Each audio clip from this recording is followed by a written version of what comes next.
installed solar panels, but now facing legal problems? Solar energy is booming in the United States. But as installations rise, so do disputes. Some homeowners report misleading savings promises, hidden financing fees, and unclear tax credit claims. Solar leases and PPAs can last 20 years. Issues often appear when selling your home. Improper installation can cause roof damage, electrical hazards, and underperforming systems. Warranty claims are another concern.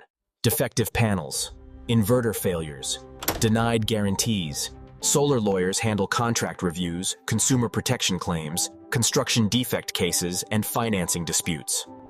Solar laws vary by state. Federal tax credits are overseen by the Internal Revenue Service. Contact a lawyer if your installer disappears, your system underperforms, or you were misled into signing. Solar should save you money, not create legal headaches. Protect your investment today.